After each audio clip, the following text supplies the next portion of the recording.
શહેરની ગતિથી થોડું દૂર પ્રકૃતિના ખોળામાં આવેલું એક સુંદર ગામ એટલે ગોધરાનું નવા નદીસર ગામ. અને નવા નદીસર ગામનું યશ છોગું એટલે PM શ્રી મોડલ સ્કૂલ, જ્યાં શિક્ષણ પુસ્તકની સીમાઓને પાર કરીને અનુભવમાં પરિવર્તિત થાય છે. અહીં ગણિત માત્ર ભણાવાતું નથી, પરંતુ અહીં ગણિત જીવંત બને છે. શિક્ષકોએ સર્જનાત્મક વિચારો વડે શાળાના પ્રાંગણમાં બનાવ્યો છે મેથ્સ પાર્ક. હવે વિદ્યાર્થીઓનો ગણિત માટેનો ડર ભાગી રહ્યો છે. તેઓ ગણિતની વિવિધ સંકલ્પનાઓ હસતા ગાતા શીખી રહ્યા છે. ચાલો મળીએ શાળાના આચાર્ય શ્રી રાકેશભાઈ પટેલને અને સાંભળીએ કે આ વિચાર કેવી રીતે અસ્તિત્વમાં આવ્યો. સામાન્ય રીતે કોઈ પણ માણસ છે એ શીખ્યા વગર રહી શકતો નથી. અને આપણે આજુબાજુમાં જોઈએ તો અત્યારે બધા મા બાપોની અને બધી શાળાઓની મુશ્કેલી એટલી જ છે કે આ શીખવાનું છે કંટાળાજનક બની રહ્યું છે. કેમ બની રહ્યું છે? જે આપણો જન્મજાત સ્વભાવ છે સતત શીખ્યા કરવું, એ કંટાળાજનક એટલે બને છે કે આપણે શીખવા માટેના સાચા કારણો નથી આપતા. હવે આ સાચા કારણો ન મળે તો એના કારણે સતત એવું લાગ્યા કરે કે આ મારી ઉપર મને કોઈક ઉપરથી ગાઈડ કરે છે કે તારે આ કરવાનું છે, આ કરવાનું છે, આ કરવાનું છે, અને એના કારણે અંદરથી હું નહીં શીખું એવો ભાવ જન્મે છે. અમે અમારી નવા નદીસર પ્રાથમિક શાળા PM શ્રી ગુજરાતને મસ્તિકી પાઠશાળા નામે જાણીએ છીએ કે અહીંયા એવા કોઈ જ નિયમો કે બંધન નથી કે જે અમને અનુકૂળ પડતા હોય. અમને એટલે કે મોટેરાઓને અનુકૂળ પડતા હોય. હા, જે નિયમો છે, જે બાબતો છે, વ્યવસ્થાની બાબતો છે, બધી જ શાળાના વિદ્યાર્થીઓએ જ ચર્ચાઓ કરીને સ્થાપિત કરેલી છે. આ ઉપરાંત શાળામાં શું લાવવું, ક્યાંથી લાવવું, કેવી રીતે લાવવું, ક્યાં મૂકવું, અને કશુંક જો ડિઝાઇન કરવાનું હોય તો ક્યાં ડિઝાઇન કરવું જોઈએ, કેવી રીતે ડિઝાઇન કરવું જોઈએ, શા માટે ડિઝાઇન કરવું જોઈએ, આ બધી જ બાબતોમાં તેઓની સંપૂર્ણપણે ભાગીદારી છે. અને આવી ભાગીદારીને કારણે જે પણ વસ્તુઓ નિર્મિત થાય છે તે બાળકોની હોય છે. નિયમો પણ એમના, શીખવાનું પણ એમનું, જીવન પણ એમનું અને મજા પણ એમની. અને આવા બધામાંથી આ વર્ષે PM શ્રીની અંતર્ગત અમારી પાસે એક ભંડોળ હતું. છોકરાઓ જોડે વાતો કરતા ગયા તો 2-3 વર્ષ પહેલાં એક બોક્સ ક્રિકેટ બનાવ્યું હતું. એનું નામ અમે સ્પોર્ટિકા આપ્યું છે. અને એટલા માટે જ બનાવ્યું હતું કે છોકરીઓને એવું હતું કે અમે છેક દૂર દૂર સુધી ક્રિકેટ રમવા ખુલ્લા મેદાનમાં ના જઈએ તો અમે ક્યાં રમીએ. તો એ સ્પોર્ટિકાને સ્કોરબોર્ડની જરૂર હતી. એટલે છોકરાઓ સાથે વાત કરતાં એક વાત નીકળીને આવી કે આ સ્કોરબોર્ડ છે ને તો લર્નિંગનું બહુ મોટું સાધન છે. એની અંદરથી અમે સરાસરી શીખી શકીએ છીએ. આવા બધા આઈડિયાઝ આવ્યા અને એમાંથી આ વિસ્તરતું ગયું કે આપણે એક આખી ટ્રીગો ટ્રેલ મેથ્સ પાર્ક ડિઝાઇન કરી શકીએ કે જ્યાં છોકરાઓ દરરોજ રમે તો છે જ, ફરે તો છે જ. એટલે સાવ નાના બાળકો, જે બાલવાટિકાના બાળકો છે, એ પણ એ જે 3D મોડલ્સ બન્યા છે એની પર રમશે. આવું વિચાર કરતાં ધીમે ધીમે અમારા જે શિક્ષક છે શાંતિલાલ, ગોપાલ, એક સાર્થક છે, તો આ બધા સાથે મળીને વાતો કરતાં બાળકો સાથે વાત કરતાં શું કરવું જોઈએ, ક્યાં કરવું જોઈએ, કેવી રીતે કરવું જોઈએ, અને એમાંથી આ મેથ્સ પાર્ક આમ અત્યારે અમારી શાળામાં ઉપલબ્ધ થયો છે. રાષ્ટ્રીય શિક્ષણ નીતિ એવું કહે છે કે હવે માત્ર પાટી, પેન અને પુસ્તક વડે જ થતું શિક્ષણ એ શિક્ષણ નહીં હોય. તો હવે આ શિક્ષણ નહીં હોય તો શિક્ષણ શું હશે? ધારો કે તમે જ્યારે બજારમાં જઈને કોઈક વસ્તુની ખરીદી કરો છો તો એને મેથ્સનું લર્નિંગ કેમ ન કહેવાય? કારણ કે આપણે એને ફોર્મલ એજ્યુકેશન સાથે ક્યારેય જોડ્યું જ નથી. અને આ ફોર્મલ એજ્યુકેશન સાથે ન જોડવાનું જે પરિણામ આવે છે એ બહુ ગંભીર હોય છે. આપણે બાળકોના જીવનનો અહીંયા શાળામાં સ્વીકાર નથી કરતા, એટલે બાળકો એમના જીવનમાં આપણા શાળાના શિક્ષણનો સ્વીકાર નથી કરતા. એટલે જીવન અને શિક્ષણ બે જુદી જુદી બાબતો બની જાય છે. અને ગણિતમાં ખાસ કરીને આવું વધારે થાય. કેમ થાય? તો કે એક સંખ્યા હું લખાવું છું તમને કે એક ભાઈ હતા, એમણે આટલા રૂપિયાની એક કાર લીધી અને આટલા રૂપિયાનું સ્કૂટર લીધું, તો બોલો એમને કેટલો ખર્ચ થયો. હવે એ બાળક માટે એ ભાઈ પણ ખબર નથી, એ કાર પણ ખબર નથી, ને સ્કૂટર પણ ખબર નથી, પણ એને ગણતરી કરવાની છે. તો આવા અર્થહીન કેલ્ક્યુલેસ કરીને છોકરાઓને ગણિત પ્રત્યે નફરત થવા માંડે ધીમે ધીમે, અથવા તો અભાવ થવા માંડે. તો અહીંયા મેથ્સ પાર્કમાં અમે એવા મોકાઓ મૂક્યા છે કે જ્યાં એમને દરેક કામ કરવા માટેના કારણો મળે, સહેતુક. દાખલા તરીકે મેં કહ્યું એ પ્રમાણે કે સ્કોરબોર્ડ છે ક્રિકેટનું, તો એમાં ખેલાડી વારાફરતી આવે, કોણે કેટલા રન કર્યા, પછી જે બોલિંગ કરતો હોય તો એણે કેટલી ઓવર નાખી, કેટલા રન એણે આપ્યા અને કેટલી વિકેટ લીધી. આવું એક સ્કોરબોર્ડ ડિઝાઇન થાય. પછી એમને કહેવામાં આવે કે ભાઈ સૌથી ખર્ચાળ બોલર કોણ, તો એમને સરાસરી શોધવી પડશે. હવે એમને ખ્યાલ નથી કે આ અમારી પાસે, કારણ કે મેચ એમની છે, આ સહેતુક કામ છે. એ જ રીતે ધારો કે એમને પૂછવામાં આવે કે કયા બેટ્સમેને તમે વધારે સારો બેટ્સમેન ગણશો, તો એમને જોવું પડે કે કોને રન કર્યા છે, કઈ સ્થિતિમાં રન કર્યા છે, કેટલા બોલમાં રન કર્યા છે. તો આવા બધા પ્રકારની ગણતરી છે. તમે રન કરતા હોય ત્યારે તમારે આવૃત્તિ ચિહ્નો પાડવા પડે, તો એની ફ્રીક્વન્સીઝ ગણવી પડે. તો આ એક મોડેલ છે કે જે ક્રિકેટ રમાતી હોય ને એનું લાઈવ સ્કોરબોર્ડ હોય. એના પછી અમને એવું લાગ્યું કે આ જે 2D પિક્ચર્સ હોય, ચોરસ હોય, લંબચોરસ હોય, પતંગાકાર, ચતુષ્કોણ હોય, તો આ બધામાં એમના મનમાં એક જ શેપ આવે. એના બદલામાં એને ઉપસાયો, જમીનથી થોડો ઉપસાવ્યો. એની પરિમિતિ શોધવા માટેના ક્ષેત્રફળ શોધવાના સૂત્ર એની ઉપર જ લખેલા છે. હવે એવો વિચાર કરો કે જે છોકરાઓને જો આ ભણવામાં પણ નથી આવ્યું, પણ એ રોજ જોવે છે કે આ પતંગાકાર છે, પતંગ જેવો દેખાય છે, એને આવી રીતે જોઈ શકાય. આ ચોરસ છે, એની પરિમિતિનું આવું કંઈક લખેલું છે, એની જ પરિમિતિ માપી શકાય. એ જે બન્યું છે એની જ પરિમિતિ માપી શકાય છે અને સૂત્ર સાચું છે કે ખોટું એની ખાતરી કરી શકાય છે.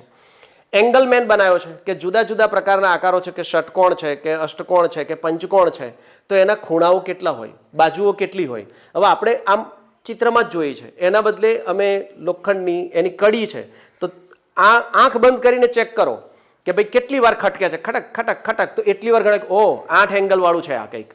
તો આવી રીતે એક એંગલમેન કે જેની અંદર બધા શેપ્સના જે બાજુઓ છે, એટલે ખૂણાઓ છે, એનું પણ જાણી શકાય છે. મેથેમેટિક્સના બધા સૂત્રો જમીન પર ફરતા જોવા મળે. એટલે ફરતાનો અર્થ છે કે ત્યાં બનાવેલા છે. એટલે ભાગાકાર, ગુણાકાર. હવે આમાં શું થાય કે છોકરાઓના પુસ્તકોમાં, વર્ગખંડમાં અમુક ચિહ્નો ઇન્ટ્રોડ્યુસ થાય. માની લો કે સાવ નાના બાળકો છે, એમને પ્લસનું આઇકોન એકવાર જોયો, એટલે એને ત્યાં દેખાશે, અરે આવું આવું તો આપણે ત્યાં બનાવેલું છે જમીન પર. પણ પછી એની બાજુમાં જોશે કે આ શું છે, આ નથી ખબર. એટલે એની સાથે મોટા છોકરાઓ કોઈક હશે એટલે એમ કહેશે કે આને ભાગાકાર કહેવાય. See we do not suppose કે એ બધું એને ભાગાકારનો કોન્સેપ્ટ આવડી જશે, પણ એ ભાગાકારનો સિમ્બોલ જ્યારે એના એના કોર્સમાં આવશે ત્યારે એ એના માટે સાવ અજાણ્યું નહીં હોય. પાઈનું ચિહ્ન છેક 6ઠા 7મા ધોરણમાં આવશે, પણ એ પહેલાં છોકરાઓ પૂછશે તો ખરા ને કે આટલા બધા મને ખબર છે કે આને શું કરે ને કેવી રીતે કરે, આ શું છે. તો એવા બધા સિમ્બોલ્સ છે કે જે મેથેમેટિકમાં વપરાય છે. સંખ્યાઓને આખી એક સંખ્યા રેખા ડિઝાઇન થઈ છે કે ભાઈ તમે આ બાજુ જાઓ તો ધન આવશે, આ બાજુ જાઓ તો ઋણ આવશે, ક્યારે સંખ્યા મોટી થાય છે, ક્યારે નાની થાય છે, તે સીધું જોઈ શકાય છે. એ જ રીતે એક પેટર્નનું ચક્ર બનાવેલું છે કે જ્યાં, અને અત્યારે આનું ખૂબ જ મહત્વ છે કારણ કે ગણિત છે એ પેટર્ન છે. આપણે બહુ વર્ષો સુધી, જ્યાં સુધી કેલ્ક્યુલેટર ને કમ્પ્યુટર નહોતા શોધાયા ત્યાં સુધી આપણે માનતા રહ્યા કે ગણિત એ ગણતરી છે, પણ ના, એ પેટર્ન છે, જીવનમાં જોવાની પેટર્ન છે. કે લાઈફમાં ઇવન આપણે મનુષ્ય તરીકે બાયોલોજીકલ આપણી પેટર્ન્સ છે, જે બ્રહ્માંડ છે એની પણ એક પેટર્ન છે. તો આવી પેટર્ન ઓળખવી અને એ પેટર્ન વડે એક જ્ઞાનનો એક કોન્સેપ્ટ બનાવવો એ મેથેમેટિક્સ છે. તો આ મેથેમેટિક્સ માટેનું એક પેટર્ન ચક્ર છે જેમાં એ લોકો જુદી જુદી પેટર્ન્સ બનાવે છે. ગણિતના કેટલાક સિદ્ધાંતો મોટાભાગના વિદ્યાર્થીઓ માટે મુશ્કેલ હોય છે, પરંતુ અહીં 3D મોડેલ્સ દ્વારા તે સિદ્ધાંતો જીવંત બની જાય છે. શિક્ષકોના નવતર પ્રયોગોથી હવે બાળકો રમતમાં જ ગણિતના અઘરા સિદ્ધાંતો સરળતાથી શીખી જાય છે. 3D મોડેલ્સ અને પ્રાયોગિક સમજણ ગણિતને માત્ર વિષય નહીં પરંતુ એક રસપ્રદ અનુભવમાં ફેરવી દે છે. આપણા મેથ્સ પાર્કની અંદર આ એક બીજો આકાર છે. આ 3D આકાર છે પિરામિડ. પિરામિડની અંદર 4 બાજુ ત્રિકોણો હોય છે અને નીચેની બાજુ એક ચોરસ હોય છે. આ શેપ એવો છે જે તમે ઇમેજિન કરશો તો તમને દેખાશે. તમે ગોળો જોયો હોય, ગોળા ફેંકની અંદર ગોળો, તો એ ગોળો જ્યારે અડધો કાપવામાં આવે ત્યારે અર્ધ ગોળો બને. તો આ એક અર્ધ ગોળો છે. આની અંદર તમે એવું જોઈ શકો કે અર્ધ ગોળો હોય એ બી એક 3D શેપ છે, એની ઉપર એક વર્તુળ હોય છે. તો આ એક વર્તુળ તમે જોઈ શકો છો અને નીચે અર્ધગોળો જોઈ શકો છો. તો અર્ધગોળાનું ઘનફળ શોધવા માટે આપણે શું કરીએ? આપણે પહેલાં જ સમજૂતીમાં સમજ્યા કે આખો ગોળો હોય એનો અડધો ભાગ એટલે અડધો ગોળો. તો એનું ઘનફળ બી આપણે એ જ રીતે શોધવાનું. આખા ગોળાનું ઘનફળ થાય 4πr ઘન. તો એના કરતાં અડધો, તો 4ના અડધા શું થાય? 2. તો આ અર્ધગોળાનું ઘનફળ બી શું થશે? 2πr ઘન. આ આપણે યાદ રાખવાનું. ઓકે. અને એક વસ્તુ એ બી યાદ રાખવાની કે ઉપર વર્તુળ છે, નીચે આખો ગોળો છે. ઓકે. જેમ આપણે અડધો ગોળો જોયો એમ આ પૂરા ગોળાની એક પ્રતિકૃતિ બનાવવામાં આવી છે. પૂરા ગોળા માટે આપણે ઘનફળ શોધી શકીએ અને એની સપાટીનું ક્ષેત્રફળ શોધી શકીએ. બરાબર. તો અત્યારે આપણે ઘનફળની વાત કરીએ છીએ તો ઘનફળની વાત આગળ વધારીએ. અડધા ગોળાનું ઘનફળ આપણે જે પ્રમાણે શોધ્યું એ પ્રમાણે કેટલું હતું? 2πr નો ઘન, હે ને? એના કરતાં પૂરો ગોળો કેવો હોય? અડધો હોય, એના કરતાં ડબલ પૂરું હોય. ઓકે. તો આ અડધા ગોળાનું 2πr ઘન હતું, તો આ પૂરા ગોળાનું કેટલું થશે? 4πr ઘન. Very good. લાઈવ ગ્રાફ છે. હવે લાઈવ ગ્રાફ છે એટલા માટે કે જુદા જુદા શહેરોનું તાપમાન આટલું છે અને એનો ગ્રાફ બનાવો, કે એક ભાઈએ આટલો ખર્ચો કર્યો એનો ગ્રાફ બનાવો, એવું કરવાને બદલે શાળામાં આજે કયા ધોરણના કેટલા બાળકો હાજર છે અને એમનો ગ્રાફ દોરાય. સમયાંતરે છોકરાઓ કેટલા હાજર છે, છોકરીઓ કેટલી હાજર છે, તો એનો ગ્રાફ દોરાય. તો આવી રીતે જુદા જુદા પ્રકારના ગ્રાફ રોજ બને છે અને આ કામ એ લોકો એટલા માટે કરે છે કે આ આપણી શાળાનું ચિત્ર અહીંયા જોઈ શકાય છે. એટલે એમની પાસે કારણ છે.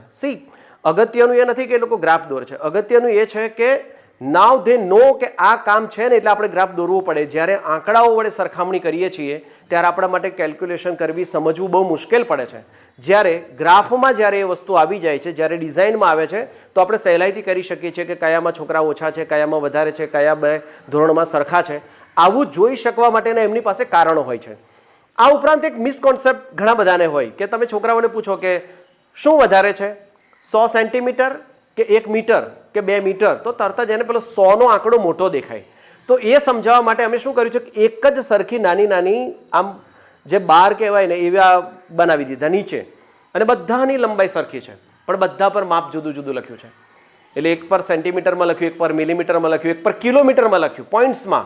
હવે એમને દેખાય કે આ બધું કેમ જુદું જુદું છે, આંકડા જુદા છે અને પછી માપો તો કેવું લાગે છે, તો બધું સરખું જ છે. એટલે જે બાબતો વર્ગખંડની અંદર આપણે બોલ કરીએ કે ભાઈ 1 મીટર બરાબર 100 centimetre, how I can not believe કે એક શિક્ષક એવું કહેતા હતા કે એકડો જુદો છે, 100 જુદા છે, અને આજે તમે આવી ગયા છો, તમે જે કહો છો કે આ બંને સરખું છે, તો એ જોઈ શકે કે હા કેમ સરખું છે. આ જ રીતે અપૂર્ણાંક, તો અપૂર્ણાંકની સાથે પણ આવું જ થાય છે. તમે એવું કહો કે 1/4 અને 1/2 શું મોટું છે, તો આંકડો 4 મોટો દેખાય છે. તો 1/2 કેમ મોટો છે, એ લોકો ડિઝાઇનથી જોઈ શકે એવી અપૂર્ણાંક માટેની પટ્ટીઓ છે.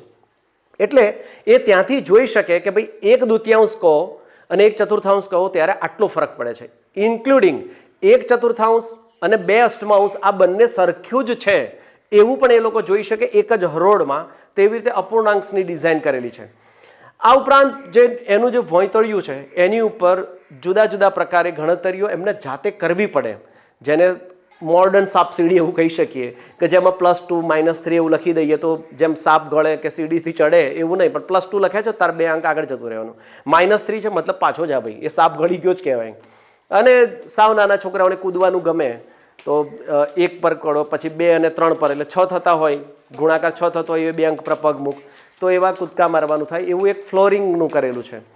આ ઉપરાંત એક એવી જગ્યા બનાવી છે કે જ્યાં આવી મૌખિક ગણતરીઓ અને રમતો રમી શકાય. એનું નામ અમે અધ્યયન અડ્ડા આપ્યું છે કે જ્યાં સામસામે 2 ટીમ બેસી શકે અને વચ્ચે ધારો કે પાસા વડેની કોઈક રમત રમાતી હોય તો એકબીજા સાથે એવા પાસા વડે કામ કરતા જાય ને વાતો કરતા જાય ને સામસામે કોમ્પિટિશન જેવું થતું જાય. અને શાળાની જે સીડી છે સ્ટેર, તો એની ઉપર અમે એવી સ્પેસ બનાવી છે કે જેના કારણે એ લોકો જોઈ શકે કે ભાઈ 2 × 1 = 2 થાય, તો એની ઉપર લખેલું છે 2 × 2 = 4 થાય. તો આમ પ્લસ થતું જાય કે તમારો જ્યારે 1 અંક વધે છે ત્યારે આ વધે છે. એ જ છોકરાઓ એ સીડી ઉતરતા હોય તો એ ઘટે છે. તો આમ સાવ નાની વાત છે પણ એ લોકોના મનમાં આ વાતનો એવો ફરક પડે કે અચ્છા આ કેવી રીતે થાય છે. શાળાની દિવાલ ઉપર મિસિંગ નંબર્સ કયો છે, તો એના માટે એવું કર્યું છે કે ભાઈ 2 લખ્યા છે, 3 લખ્યા છે અને પછી એક કાર દોરેલી છે અને પછી એની પાછળ 6 લખ્યો છે. તો એમને પૂછાય કે કાર કયા નંબર પર હશે, તો જે આપણે શ્રેણીઓ શોધવાની હોય છે તો એ શ્રેણી કેવી રીતે બને છે, એની પેટર્ન કઈ છે, અંકોની શ્રેણી કઈ છે. તો આવા પ્રકારે આખા બિલ્ડિંગમાં જે જગ્યાઓ મળે કે જ્યાં બાળકો થોડીક વાર ઊભા રહેતા હોય, રમતા હોય, એવી જગ્યાઓ ઉપર જુદા જુદા પ્રકારે ગણિતના આવા કોન્સેપ્ટ્સ એ લોકો સહજતાથી એકબીજા જોડે વાતો કરીને શિક્ષકની મદદથી પણ અને શિક્ષકની મદદ વગર પણ શીખી શકે અને ગણિત બોજ બનવાને બદલે મોજ બને એવા પ્રયત્નો અમે કરેલા. મેથેમેટિક્સ સાથેનો જે આપણા જે પ્રશ્નો છે, એટલે હું આપણા કહું ત્યારે મોટેરાઓનો જે પ્રશ્નો છે એ છે કે આપણે જે મેથ્સ ભણ્યા છીએ ને એ માત્ર આપણને સરવાળા બાદબાકી ગુણાકાર અને ભાગાકાર આવડે એટલે ગણિત આવડ્યું એમ કહેવાતું હતું. આજે જે પ્રકારે 21મી સદીમાં જે ગણિતની જરૂર છે એ ગણિત આ ગણતરી નહીં આવડે તો ચાલશે, જરાય બિલકુલ ચાલશે. અને અમે આ બધા પ્રયત્નો કરતા રહ્યા. એના પરિણામો અમને જે મુખ્યમંત્રી જ્ઞાન સેતુ પરીક્ષાઓ જે આવે છે, જ્ઞાન સાધનાની પરીક્ષા આવે છે, NMMSની પરીક્ષા આવે છે, એમાં આવા પેટર્ન આધારિત પ્રશ્નો પૂછાય છે કે જેમાં તમારે ક્રિટિકલ વિચારવાનું હોય, ક્રિએટિવલી થોડું વિચારવાનું હોય, જેમ કે એક ચોરસની અંદર કેટલા ચોરસ છે, તો આ ગણતરીઓ કરવાની હોય. તો આવા પ્રકારના જે ખ્યાલોને આપણે એમ એબ્સ્ટ્રેક્ટ કહીએ છીએ એ આ બધા પ્રયત્નોના કારણે, આઈ કેન નોટ સે કે ભાઈ આના કારણે જ, પણ સ્ટીલ આને અમારી પણ પ્રોસેસ ઘડી છે ને. આ ધારો કે આવા પ્રકારે બિલ્ડિંગની અંદર ફેરફારો કરવા અને ટ્રીગો ટ્રેલ બનાવી, સ્પોર્ટિકા બનાવવું, તો આ બધાના કારણે માત્ર વિદ્યાર્થીઓ શીખ્યા છે એવું ના કહી શકું. અમે શિક્ષકો તરીકે અમે પણ શીખ્યા છીએ. અમારે જુદી જુદી વસ્તુઓ એક્સપ્લોર કરવી પડી. એમ ગોપાલ છે તો કારીગર જોડે વાત કરતો હોય કે આપણે આવું બનાવવું છે, તો એની પોતાની પણ ગણિત વિશેની સમજણ પર ફરક પડે છે. અમે આના માટે થઈને આપણું જે SCF છે કે એમાં મેથેમેટિક્સમાં શું કહેવામાં આવ્યું છે એ વાંચ્યું છે, NEPમાં એનું ગણિત વિશે શું કહ્યું છે એ વાંચ્યું છે, છોકરાઓ શીખે કેવી રીતે તો એ વાંચ્યું છે. તો આ વાંચવાના કારણો પણ આ બધાએ આપ્યા છે. અને એના કારણે એવું બને કે આ જગ્યાઓ પણ હોય, અમારી પોતાની આ જગ્યાઓ બનાવતા બનાવતા ઉત્પન્ન થયેલી સમજણ પણ હોય. અને એના કારણે આવી જે એક્ઝામ્સ લેવાય છે કે જ્યાં માત્ર કોરી ગણતરી, કેલ્ક્યુલેટર કરે એવી ગણતરીના બદલે કોન્સેપ્ટના કામ હોય, ત્યાં અમારા બાળકો લગભગ I can not say the exact number, still આ 2-3 વર્ષની અંદર 101 વિદ્યાર્થીઓ આવી બધી જ પરીક્ષાઓમાં મેરિટમાં આવી અને દે અર્ન ધેર મની.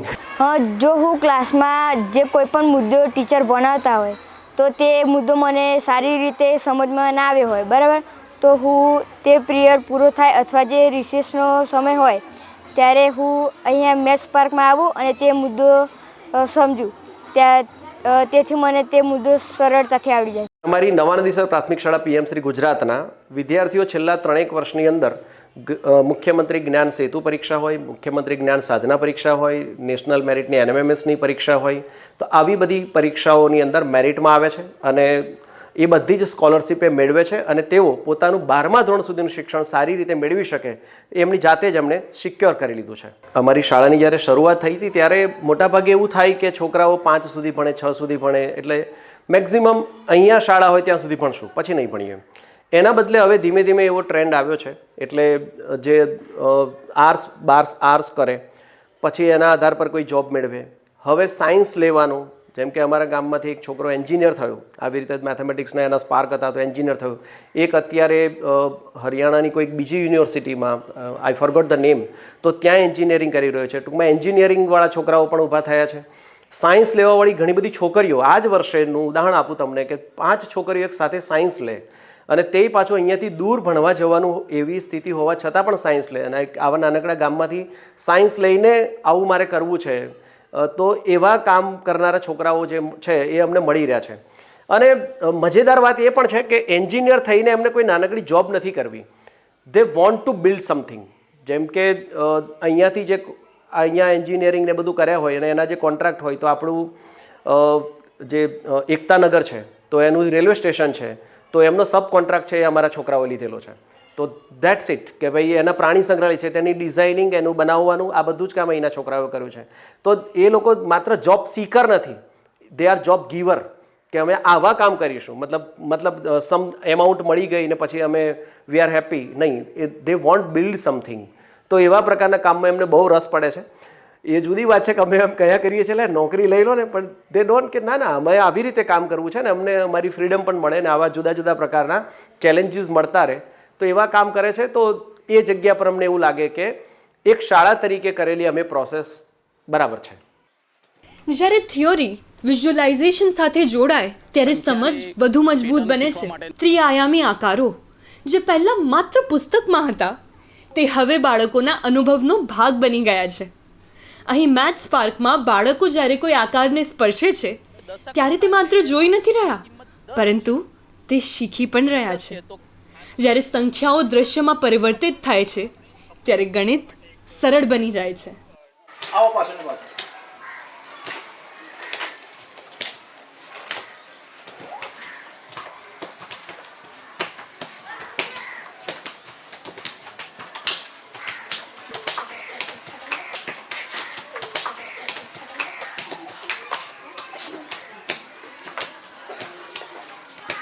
આ પેટર્ન જે છે, પેટર્ન કેવી રીતે બને છે, બરાબર, પેટર્નમાં આપણે એનું લર્નિંગ શું હોય છે એ આપણે જોઈએ. તો ધારો કે અહીંયા મેં એક સંખ્યા લખી છે, આપણે 7 લખી છે, જોજો 7. પછી અહીંયા મેં લખ્યા છે 14, પછી અહીંયા લખ્યા છે મેં 21. હવે તમે અહીં જો આગળ કઈ સંખ્યા આવશે, અહીંયા 7 લખ્યા છે, 14 લખ્યા છે, 21 લખ્યા છે, તો આગળ કઈ સંખ્યા આવી શકે?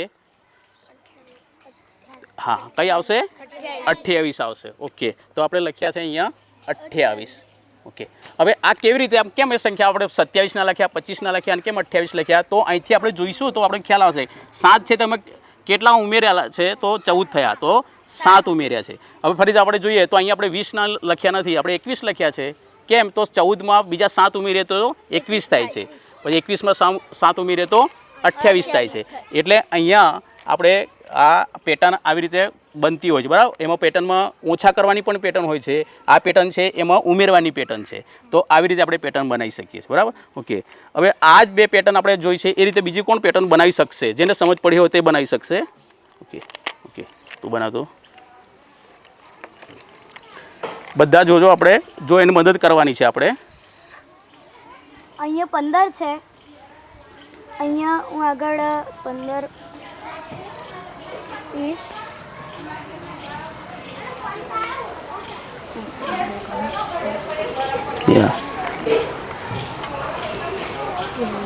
અહીંયા મેં 60 લખ્યા. ઓકે, કેટલા લખ્યા છે અહીંયા? 60. તો અહીં વચ્ચે શું આવશે? 45. કેટલા આવી શકશે? 45, બરાબર. ઓકે, તો આવી રીતે આપણી જે સંખ્યા પેટર્ન જે છે એ પેટર્ન જ્યારે ખાલી જગ્યા પૂરો એવું હોય, અથવા તો જે આ નીચેની પેટર્નની અંદર જે જગ્યા બાકી છે એમાં કયો અંક આવશે તે તમે લખો. આ CETની અંદર આવા પ્રશ્નો વધારે આવે છે. અહીંયા મેં 12 લખ્યા છે,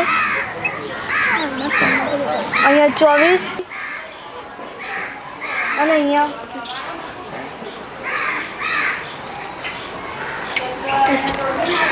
48. અહીંયા શું આવશે? 36. કે શાબાશ. જ્વાલાંશી માટે આપણે એક તાલી પાડશું. હવે મિત આપણને એક નવી જ પેટર્ન બધાની સમક્ષ આપણને કરીને બતાવશે. અહીંયા મેં 50 લખ્યા, અહીંયા 150 અને અહીંયા 200 લખ્યા. તો અહીં કેટલા આવશે? હા, ત્યાં 100 આવશે. ઓકે, તો લો તમે લખીને બતાવો અહીંયા શું આવશે એ સંખ્યા.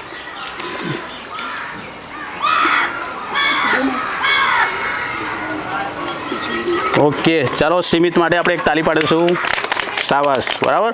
તો આવી રીતે આપણે પેટર્નો જે છે એ પેટર્નો આપણે શીખી શકીએ છીએ, બરાબર. દરરોજ તમારે આવી અને આવી નવી નવી પેટર્ન બનાવવાની છે અને તમારા બીજા મિત્રોને પણ શીખવાડવાની છે. મેથ્સ પાર્કમાં પહેલા ધોરણ એટલે કે બાલવાટિકાથી શરૂ થાય તો એમને સિમ્બોલ વિઝ્યુલાઇઝ થાય છે, એટલે જોવે છે કે ઓકે સરવાળા બાદબાકી આવું સિમ્બોલ હોય તો આવું કરી શકાય. છેક 8મા સુધીના બાળકો આનો ઉપયોગ કરી શકે છે. સર્કલ ને એનું શોધવાના સૂત્રો તો લગભગ 9મા 10મા સુધીમાં આવે છે, એટલે હું માનું છું ત્યાં સુધી 10મા ધોરણના બાળકો આનો ઉપયોગ કરી શકે છે અને દરેક કોન્સેપ્ટ આમાંથી શીખી શકે છે. 8મા ધોરણ સુધીના મોટા ભાગના મુદ્દાઓનો સમાવેશ કરી લીધો છે કે જે એને વર્ગખંડમાં ગણવાનું, શીખવાનું ને સાંભળવાનું આવે છે એ અહીંયા કેમ્પસમાં એને જોવા, જાણવાને શીખવા મળે. હું તો એવું કહું છું કે એને રમવા મળે.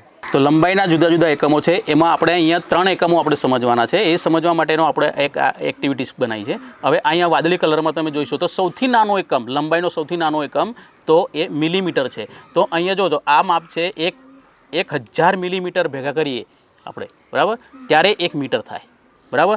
અહીંયા પછી એનો કરતાં મોટો એકમ છે તો 100 સેન્ટીમીટર થશે. કેટલા? 100 સેન્ટીમીટર થશે તો 1 મીટર થાય છે, બરાબર. એટલે આ આપણો મિલીમીટર સૌથી નાનો એકમ. પછી આવે છે સેન્ટીમીટર. 10 કાપા હોય ને માપપટ્ટીમાં આપણે જોઈએ તો 10 કાપા કરીએ ને, 10 કાપા ભેગા થાય તો 1 સેન્ટીમીટર થાય. એવા 100 સેન્ટીમીટર થાય ભેગા કરીએ ત્યારે 1 મીટર બને છે. પછી એક બીજો એકમ આવે છે ઇંચમાં. તો આ ઇંચ દર્શાવવા માટેનો છે, બરાબર. તો અહીંયા તમે જોશો આ ઇંચમાં બતાવ્યું છે. આ એ જ વસ્તુ હતી, આ 3 માપ સરખું છે પણ એના એકમ જુદા જુદા છે. તો આ આપણે ઇંચમાં બતાવ્યું છે. તો ઇંચ જે છે આ 1 મીટર બરાબર 39.37 ઇંચ થાય, તો 1 મીટર થાય છે, બરાબર. જો ફૂટમાં આપણે માપીએ તો 3 ફૂટ, પૂરેપૂરા 3 ફૂટ હશે અને બીજા 10 સેન્ટીમીટર ભેગા કરીએ ત્યારે 1 મીટર બને છે. તો પછી બીજા એકમો પછી આગળ તમે જુઓ તો ફૂટમાં માપી શકાય, મીટરમાં માપી શકાય અને કિલોમીટરમાં પણ માપી શકાય છે. તો આગળ પછી આપણે એવી રીતે લંબાઈના એકમો જે છે એ એકમોને આપણે જાણી શકીએ છીએ. આ મેથ્સ પાર્કમાં ગણિત માત્ર સંખ્યાઓ નથી, તે છે વિચાર, તર્ક અને સર્જનાત્મકતા. મેથ્સ પાર્કની પ્રવૃત્તિઓ બાળકોમાં સમસ્યા ઉકેલવાની ક્ષમતા વિકસાવે છે. આ અનોખી પહેલને કારણે વિદ્યાર્થીઓમાં જબરદસ્ત ઉત્સાહ જોવા મળે છે. રિસેસ હોય કે ફ્રી પીરિયડ, બાળકો અહીં આવીને ગણિતના દાખલાઓ અને આકારો વિશે ચર્ચા કરે છે. જે વિષય પહેલાં કંટાળાજનક લાગતો હતો તે હવે તેમનો પ્રિય વિષય બની ગયો છે.